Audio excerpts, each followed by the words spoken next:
അസ്സലാമു അലൈക്കും വറഹ്മത്തുള്ളാഹി വബറകാതുഹു. തെരഞ്ഞെടുപ്പ് വന്നു, അടുത്തെത്തി.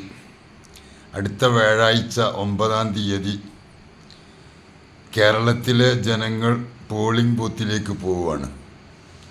ആർക്കാണ് വോട്ട് ചെയ്യേണ്ടത് എന്ന് ഞാൻ തുറന്നു പറയാൻ പോവുകയാണ്. ആരും വിഷമിച്ചിട്ട് കാര്യമില്ല. ആർക്കാണ് വോട്ട് ചെയ്യേണ്ടത് ശ്രദ്ധിച്ച് കേൾക്കണം. കുറേ സ്ഥാനാർത്ഥികൾ MLA ജോലി, മന്ത്രി ജോലിയൊക്കെ ആയിട്ട് അവർ തയ്യാറായിട്ട് നിൽക്കുകയാണ് ജോലിക്ക് വേണ്ടി. MLA ജോലി, മന്ത്രി ജോലി.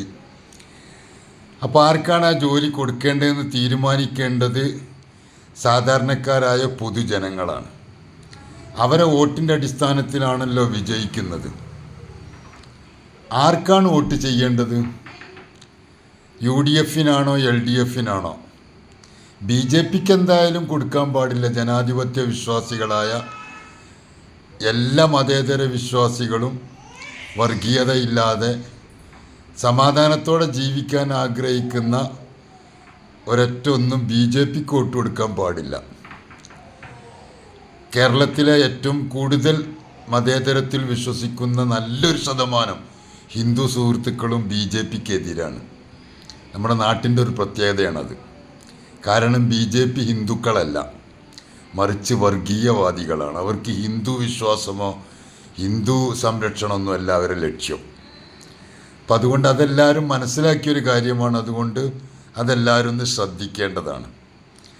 രണ്ടാമതായി നാം ആർക്ക് വോട്ട് കൊടുക്കണം? LDFന് കൊടുക്കണോ UDFന് കൊടുക്കണോ? LDFൻ്റെ താല്പര്യമുള്ള ആളുകൾക്ക് LDFന് കൊടുക്കുക, UDFന് താല്പര്യ ആളുകളിൽ UDFന് കൊടുക്കുക. പക്ഷേ ഈ UDFനോ LDFനോ കൊടുക്കുന്നതിൻ്റെ പേരിൽ നമ്മളെല്ലാവരും തിരഞ്ഞെടുപ്പ് ഇപ്പം കഴിയും. നമ്മൾ വീണ്ടും ഇവിടെ തന്നെ ഉണ്ട്. നമ്മൾ വീണ്ടും സുഹൃത്തുക്കൾ തന്നെയാണ്. നമ്മൾ വീണ്ടും പരസ്പരം കാണേണ്ടവരാണ്. അയൽവക്ക ബന്ധവും സ്നേഹബന്ധവും സാഹോദര്യവും ഒക്കെ നിലനിർത്തേണ്ടതാണ്. തിരഞ്ഞെടുത്ത് ജയിച്ചവർ MLA ജോലിയോ മന്ത്രി ജോലിയോ ഒക്കെ ആയിട്ട് അങ്ങ് പോവും. നമുക്ക് വീണ്ടും ഇവിടെ ജീവിക്കണം. LDFൻ്റെയും UDFൻ്റെയും ഒക്കെ പ്രകടന പത്രിക കണ്ടാൽ നമ്മൾ പേടിക്കണം. കാരണം ഒരുപാട് ആനുകൂല്യങ്ങളാണ് അവർ തരാൻ പോകുന്നത്. കാരണം നമ്മളിൽ നിന്ന് കൂടുതൽ പൈസ ഈടാക്കാൻ പോവുകയാണെന്ന് അർത്ഥം. നികുതിയുടെ പേരിലും മറ്റ് പല പേരിലും അവർ കുറേ പൈസ നമ്മളിൽ നിന്ന് ഈടാക്കാൻ വേണ്ടി തയ്യാറായിട്ടാണ് ഈ പ്രകടന പത്രിക കുറേ ആനുകൂല്യങ്ങൾ നമുക്ക് തരാമെന്ന് ഏറ്റിരിക്കുന്നത്. നമ്മളിൽ നിന്ന് കാശ് മേടിച്ചിട്ട് നമ്മൾക്ക് തന്നെ തരികയാണത്. അല്ലാതെ അവരെ കയ്യിൽ നിന്നല്ലല്ലോ. നമ്മളിൽ നിന്ന് കാശ് മേടിക്കുക എന്നിട്ട് നമുക്ക് തരിക. 1000 രൂപ മേടിച്ചിട്ട് 500 രൂപ നമുക്ക് തിരിച്ചു തരികയാണ്. അതാണ് ഈ പ്രകടന പത്രികയിൽ കാണുമ്പോൾ നമ്മൾ പേടിക്കണം. ഒരുപാട് വലിയ വലിയ ആനുകൂല്യങ്ങൾ ഉണ്ടാകുമ്പോൾ സാധാരണക്കാരായ നമ്മൾക്ക് ഇനി വലിയ സംഖ്യ കൊടുക്കേണ്ടി വരികയാണ്. നികുതിയുടെ പേരിലും മറ്റ് പലതിൻ്റെ പേരിലും. വീടുണ്ടാക്കുമ്പോൾ വീടിൻ്റെ നിയമങ്ങൾ ഇങ്ങനെ തുടങ്ങി പല നിലയിലും നമ്മളിൽ നിന്ന് കുറേ കാശ് അവർ അടിച്ചെടുക്കാൻ വേണ്ടിയുള്ള ശ്രമമാണ്. എന്നിട്ട് ആ പൈസ കുറച്ച് ആളുകൾക്ക് ഇങ്ങനെ വിതരണം ചെയ്യുക, എന്നിട്ട് ഞങ്ങളത് കൊടുത്തു എന്ന് പറയാം. അങ്ങനെയൊക്കെയാണ് ഇപ്പോൾ നടക്കാൻ പോകുന്നത്. പ്രകടന പത്രിക എത്ര കണ്ട് ആനുകൂല്യം കൂടുന്നുണ്ടോ അത്ര കണ്ട് നമ്മൾക്കാണ് ഇടങ്ങറുണ്ടാവുക.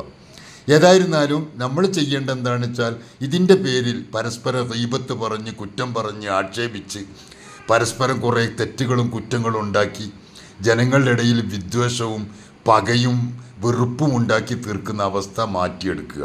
കാരണം നമ്മൾ ഇവിടെ തന്നെ ഉണ്ട്, തിരഞ്ഞെടുത്തവർ അങ്ങോട്ട് പോകും. പിന്നെ അവരെ നമ്മളെപ്പോഴും കണ്ടോളണമെന്നില്ല. രാഷ്ട്രീയ ജോലിയുള്ള ആളുകളുണ്ട്, രാഷ്ട്രീയക്കാരായ ആളുകൾ. അവർക്ക് അതിൻ്റെ പേരിൽ അതിൻ്റെ പിന്നിൽ കുറേ ഗുണങ്ങൾ അവർക്കുണ്ടാകും. നമ്മൾ സാധാരണക്കാരായ ആളുകൾക്ക് ഒരു ഗുണവും ഉണ്ടാവില്ല. അപ്പം അത് മനസ്സിലാക്കിയിട്ട് നമുക്ക് കിട്ടേണ്ട ആനുകൂല്യങ്ങൾ നമുക്ക് കിട്ടുകയും വേണം. അതിന് നമ്മൾ വോട്ട് കൊടുക്കണം. UDFകാർക്ക് UDFകാർക്ക് കൊടുക്കുക, LDFകാർക്ക് കൊടുക്കുക. പരസ്പരം സന്തോഷത്തോടെ സ്നേഹത്തോടു കൂടെ നമ്മൾ വീണ്ടും തുടർന്ന് മുന്നോട്ട് പോവാൻ ശ്രമിക്കണമെന്ന് ഓർമ്മപ്പെടുത്തുകയാണ്. ആരും അതിൻ്റെ പേരിൽ അടിപിടി ഉണ്ടാക്കുക, കുഴപ്പമുണ്ടാക്കുക, എന്നിട്ട് കുറേ പ്രശ്നങ്ങൾ ഉണ്ടാക്കുക, തെറി പറയുക, ഇതൊക്കെ നമ്മൾ ഒഴിവാക്കുക. സോഷ്യൽ മീഡിയയിലൊക്കെ കാണുന്ന തെറികൾ കാണുമ്പോൾ വല്ലാത്ത സങ്കടം തോന്നുകയാണ്. LDFിൻ്റെ താഴെ വന്ന് UDFകാർ തെറി പറയാം, UDFകാർ താഴെ വന്നിട്ട് LDFകാർ തെറി പറയാം. എന്താണ് ഇതുകൊണ്ട് നമുക്ക് നേട്ടം? എന്തെങ്കിലും ഒരു നേട്ടം ഉണ്ടെങ്കിൽ തിരക്കടില്ല. ഒരു നേട്ടവും ഇല്ലാത്ത കാര്യത്തിന് വേണ്ടി നമ്മൾ എന്ത് ചെയ്യരുത്? അതിൻ്റെ പേരിൽ കുഴപ്പമുണ്ടാക്കരുത്. ലാ തുഫ്സിദു ഫിൽ അർള്, നിങ്ങൾ ഭൂമിയിൽ ഫസാദ് ഉണ്ടാക്കരുത്, നിങ്ങൾ ഭൂമിയിൽ കുഴപ്പമുണ്ടാക്കരുത്, ഒരു മനുഷ്യനെ പോലും വേദനിപ്പിക്കരുത്. അൽ മുസ്ലിമു മൻ സലിമൽ മുസ്ലിമൂന മിൻ ലിസാനിഹി വയദിഹി. ഒരു മുസ്ലിമായ മനുഷ്യനെന്ന് വെച്ചാൽ അവൻ്റെ നാവ് കൊണ്ടും കൈ കൊണ്ടും ആർക്കും ഒരു ദ്രോഹം ഉണ്ടാക്കിക്കൂടാ. ഒരു വിഷമവും എൻ്റെ നാവ് കൊണ്ടൊരാൾക്കില്ല, എൻ്റെ കൈ കൊണ്ടൊരാൾക്കൊരു വിഷമമുണ്ടായിട്ടില്ല എന്ന് കരുതുന്ന, എന്ന് ഉറപ്പിച്ച് പറയുന്നവനാണോ യഥാർത്ഥ മുസ്ലിമെന്ന് പ്രവാചക പ്രഭു റസൂലുള്ളാഹി സ്വല്ലല്ലാഹു അലൈഹി വസല്ലം പഠിപ്പിച്ചത് നമ്മുടെ മനസ്സിലൊക്കെ ഓർമ്മ ഉണ്ടായിക്കൊള്ളട്ടെ. ഇത് സ്വർഗത്തിലേക്കോ നരകത്തിലേക്കുള്ള തെരഞ്ഞെടുപ്പല്ല, ഇത് ഭൗതിക രാഷ്ട്രീയത്തിലുള്ള തെരഞ്ഞെടുപ്പാണ്. ജനാധിപത്യ വിശ്വാസികൾ ഇവിടെ ഭരിക്കുന്ന ആളുകൾ ആരാവണമെന്ന് തീരുമാനിക്കുന്ന തെരഞ്ഞെടുപ്പാണ്. ആ തെരഞ്ഞെടുപ്പ് ആരാണോ നല്ലതെങ്കിൽ അവർക്കൊക്കെ വോട്ട് ചെയ്യുക. രണ്ടുപേർ കൂടി ഒന്നിച്ചു ചെയ്താൽ അസാധുവാകും. ആർക്കാണോ നിങ്ങൾക്ക് താല്പര്യമെങ്കിൽ അവർക്ക് വോട്ട് ചെയ്യുക, നല്ലവർക്ക്. പാർട്ടിക്കാരനായിട്ട് ആരും വോട്ട് നിൽക്കാതിരിക്കുക. ആര് ചെയ്താലും ആര് ജയിച്ചാലും നമുക്ക് വീണ്ടും പിറ്റേന്ന് നേരം വെളുക്കും നമ്മൾ ജോലിക്ക് പോകണം.